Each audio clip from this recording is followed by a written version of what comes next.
Halo semuanya, musim kompetisi Liga Indonesia akan segera berakhir. Untuk Liga 1, tidak lebih dari 10 pertandingan tersisa.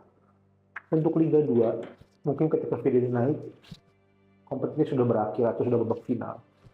Begitu banyak pertandingan yang seru, menarik, banyak rekor-rekor baru tercipta, banyak gol-gol indah tercipta, tapi ternyata masih banyak PR, masih banyak pekerjaan rumah bagi sepak bola Indonesia, terutama bagi kompetisinya. Sangat disayangkan, masih begitu banyak kerusuhan yang terjadi di stadion, baik antar supporter, supporter dengan pemain, dan juga perkelahian antar sesama pemain, dan juga yang terakhir ada juga pemain dengan ofisial atau juga dengan perangkat pertandingan.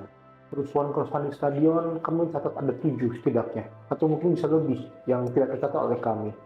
Dimulai waktu itu dengan Persib versus Persija, tanggal 23 September 2024. Lalu juga Arema melawan Persija di 26 Oktober 2024. Lalu di Liga 2, ada Deltras dengan Persibo, 11 Januari 2025. Lalu juga di Liga 3, Sekapas melawan Tornado FC, 13 Februari 2025.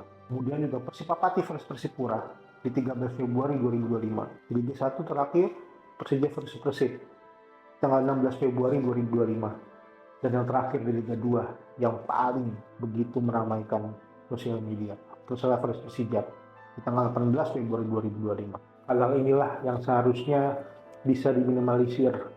Kita seharusnya belajar dari Kanjuruhan agar kerusuhan-kerusuhan di stadion bisa dicegah dan diperbarui ke depan. Tapi nampaknya malah semakin banyak ya tahun ini.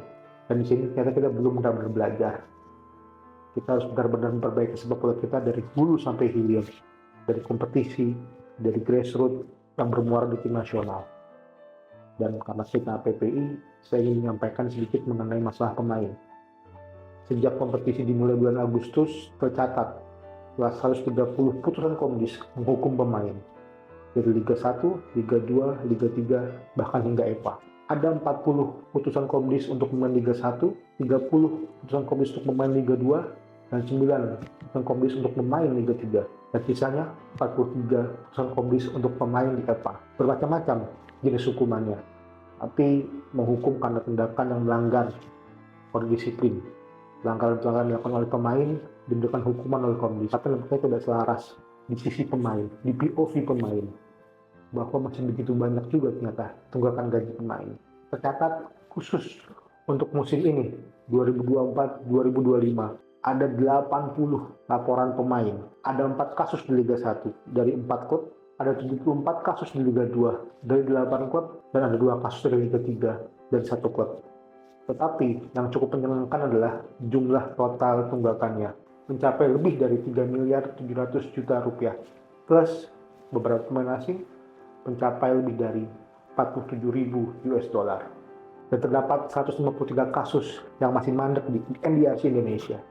Dan lucunya, ada kasus yang setelah kita ajukan gugatan atau kita ajukan permohonan sejak Februari 2023, tidak sinkron antara hukuman yang diberikan oleh pemain dari sisi komdis dengan sesuatu yang diajukan atau yang digugat oleh pemain. Masih tersisa begitu banyak, atau bisa dibilang lebih dari 100 kasus yang belum terselesaikan atau belum berproses. Tetapi ada 130 kasus putusan komdis terkait dengan pemain. Ini catatan hingga 6 Februari 2025. Mungkin bisa lebih ketika video ini naik. Apakah sepak bola kita baik-baik saja? Saya rasa belum. Bahkan beberapa sektor cenderung memburuk.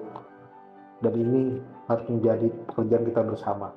Begitu banyak kerusuhan di stadion, kekerasan di lapangan, kekerasan di stadion, pelanggaran disiplin oleh kode disiplin yang diputuskan oleh komdis, dan juga terkait dengan kasus pemain.